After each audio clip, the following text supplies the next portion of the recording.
열한야랑 정치부 김민지 기자와 함께합니다. 첫 번째 주제 보겠습니다. 조심조심 누구 이야기일까요? 네, 김건희 여사인데요. 대통령실은 다음 주 윤석열 대통령의 영국과 미국, 캐나다 순방에 동행하는 김 여사와 관련된 각종 질문에 조심조심 답변하는 분위기입니다. 자, 이번이 이제 두 번째 순방인데요. 지난번에 나토 정상회의차 이제 스페인에 갔을 때 그때는 김건희 여사가 활동을 꽤 했어요. 맞습니다. 대통령 부부 행사뿐 아니라 별도로 단독 일정도 소화했었죠. 간단하게 한 말씀 부탁드리겠습니다. 네, 물 한 잔 더 먹고. 예. 여기 스페인 안에서 지금 현재 K 컬처가 또는 K 문화가 또 K 이제 요리가 굉장히 이제 활성화되고 있는데요. 그래서 여기 계신 분들이 얼마만큼 더 우리 한국을 더 홍보하고 알리는데 노력을 많이 해주시면 감사하겠습니다. 하지만 논란도 있었는데요. 당시 민간인 신분인 대통령실 인사비서관의 부인이 김 여사와 동행한 사실이 알려지면서 야당의 공격도 받았었죠. 네, 그리고 기억이 납니다. 저 민간인 신분으로 대통령 전용기에도 타서 논란이 있었잖아요. 네, 대통령실은 기타 수행원 자격으로 행정 절차도 마쳤고 별도의 보수도 준 적이 없다고 해명했지만 야당의 공세는 거셌습니다. 네, 그러다 보니까 뭐 제2부속실을 아예 만들어서 제대로 보자 해라 뭐 이런 공격도 있었던 기억이 나는데 네.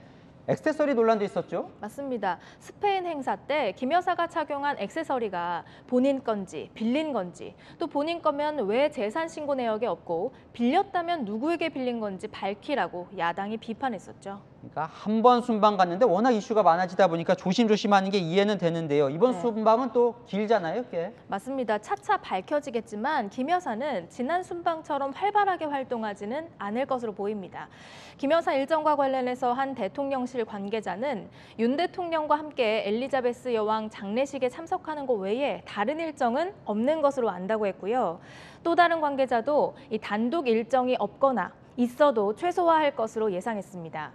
지난번에 논란이 됐던 터라서 기타 수행원 동행도 조심스러워하는 분위기입니다.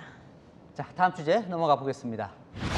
국민의힘 정진석 비대위원장, 이번엔 뭐 비대위원 인선이 구인난인가 보죠? 네, 비대위원장은 선출이 됐지만 비대위원 구성은 아직 안 됐죠. 정 위원장은 발표 시점을 이르면 내일로 밝히면서도 라인업이 다 짜여진 건 아니라고 털어놨습니다. 비대위원 인선은 9명 내지 10명 정도를 목표로 하고 있는데요. 오늘 저녁도 좀 몇 분하고 통화를 좀 해봐야 될 것 같고요. 기존 비대위원들은 대부분 바뀔 것 같아요. 남 없을 것 같아요. 정진석 위원장은 대통령과 가깝잖아요. 그래서 이 통합형 비대위를 만들려고 친윤 색채가 약한 최재형 혁신위원장 또 유이동 의원에게 비대위원 제안을 했지만 줄줄이 고사하고 있습니다. 네, 이전에 비대위원장 구인난 소식은 전해드렸는데 네. 비대위원들은 왜 또 안 하려고 하는 거예요? 정진석 위원장의 이야기부터 들어보실까요?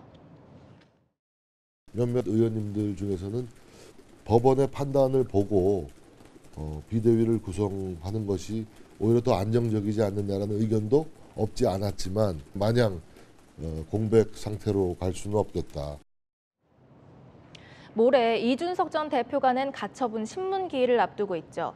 지난 주호영 비대위 체제가 법원의 제동으로 일도 못 해보고 모두 사퇴했잖아요. 당시 학습 효과 때문에 당장 수용을 꺼리는 분위기입니다. 당 내부에서는요, 내홍 수습이나 전대 준비 등 굳은 일을 해야 하는 부담에 비해서 임기는 짧고 권한도 작아서 실익이 적다는 분위기도 있습니다. 네, 자, 주제 하나만 더 보겠습니다. 추석 민심이 어떻게 다를까요? 엄밀히 말하면요, 민심이 다른 게 아니라 여야의 해석이 제각각입니다. 야당은 추석 민심을 이렇게 해석했는데요. 들어보시죠. 국민들께서 말하는 추석 민심은 한마디로 불안이었습니다. 민심의 아우성에도 정작 대통령은 경청 대신 딴청만 피우고 있습니다. 윤석열 대통령이 소위 민생 쇼를 할 거면 오히려 이런 데서 쇼를 좀 하면 어떨까 싶습니다. 불안, 딴청, 쇼, 대통령이 문제라는 해석이네요. 맞습니다. 여당의 해석은 달랐는데요. 여당 목소리도 들어보시죠. 팍팍한 이런 현실에 대해서 많이 힘들어하시는 우리 국민들의 어려움을 읽을 수 있었다. 윤석열 정부가 원활하게 국정 운영을 또 힘차게 발진할 수 있도록 국민들도 바라고 있다라는 것을.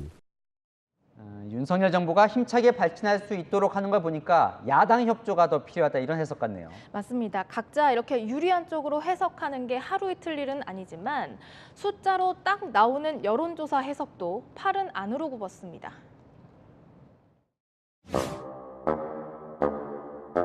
김건희 여사에 대한 건을 통해서 진상을 규명해야 한다는 여론이 63, 4%에 이릅니다. 국민의 분노가 임계점에 이르고 있습니다. 더 높다가 중요한 것이 아니라요. 특검의 필요성을 지적하고 있다는 그 여론을 말씀드립니다.